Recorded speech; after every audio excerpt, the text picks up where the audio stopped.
Hello friends, welcome to Kala's Food Hub. இன்னைக்கு நம்ம சேனல்ல எண்ணெய் கத்திரிக்காய் பொரியல் எப்படி செய்யறதுன்னு பார்க்கலாம். எண்ணெய் கத்திரிக்காய் செய்யறதுக்கு கத்திரிக்காயை இந்த மாதிரி தான் அறுக்கணும்.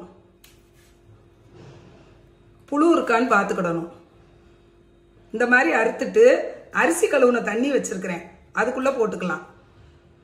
கத்திரிக்காய் எப்ப அறுத்தீங்கனாலும் அரிசி கழுவுன தண்ணியில போட்டீங்கன்னா நல்லா இருக்கும். அதுல உள்ள காரத்தன்மை போயிடும். இந்த மாதிரி எல்லா கத்திரிக்காயும் அறுத்துக்கலாம். எல்லா காயும் நம்ம நல்லா கட் பண்ணியாச்சு. கத்திரிக்காயை அரிசி கழுவுன தண்ணியில இருந்து எடுத்து ஒரு குழம்பு சட்டிக்கு மாத்திக்கிடலாம்.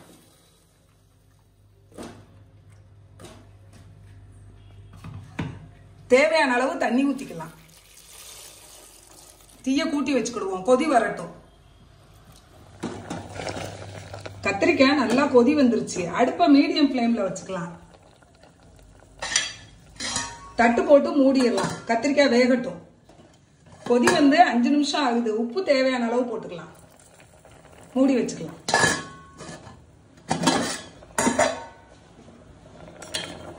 கத்திரிக்காய் வெந்துருச்சான்னு பார்க்கலாம். கத்திரிக்காய் வெந்துருச்சு. அடுப்பை ஆஃப் பண்ணிடலாம். கத்திரிக்காயில உள்ள தண்ணியை வடிச்சிடலாம். இது கொஞ்சம் ஆறட்டும். கத்திரிக்காய் நல்லா ஆறிடுச்சு. இதை இந்த மாதிரி எடுத்துட்டு இது வந்து குழம்பு மிளகாய் தூள். இதை இப்படி உள்ள வச்சுக்கிடணும். வச்சு மூடிடும்.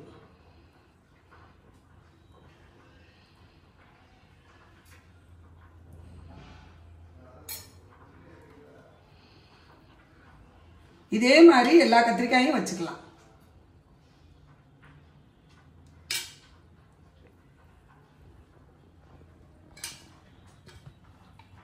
எல்லா கத்திரிக்காயிலையுமே நம்ம மிளகாப்பொடி வச்சிட்டோம். எண்ணெய் கத்திரிக்காய் செய்யறதுக்கு அடிகனமான வடச்சட்டி வச்சுக்கலாம். நல்லெண்ணெய் 3 ஸ்பூன்.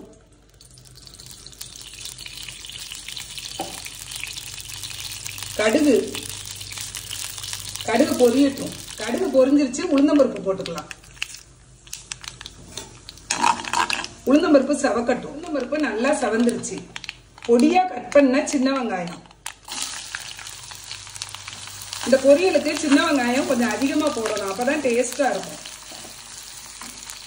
கருவேப்பிலை நல்லா வதங்கட்டும். இந்த வெங்காயத்துக்கு தேவையான உப்பு போட்டுக்கலாம். கொஞ்சமா குழம்பு மிளகாய் தூள் போட்டுக்கலாம்.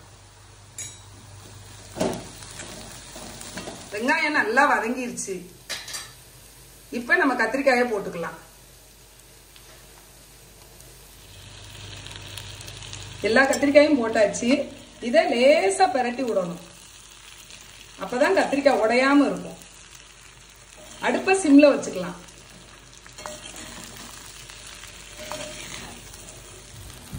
ரெண்டு நிமிஷத்துக்கு ஒருக்க இதே மாதிரி பிரட்டி விட்டுக்கிட்டே இருக்கணும். ரொம்ப போட்டு கிளறக்கூடாது. கிளறினீங்கன்னா கத்திரிக்காய் கலண்டுரும். இது எங்க அம்மா எனக்கு சொல்லி கொடுத்த டிஷ். எங்க அப்பாவோட ஃபேவரட் டிஷ். உப்பு காரம் செக் பண்ணிக்கலாம்.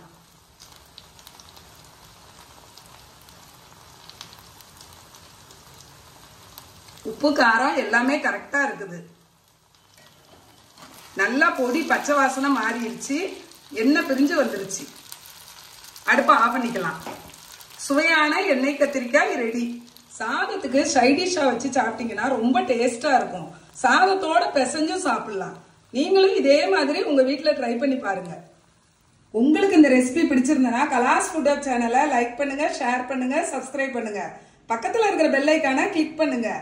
Thank you friends.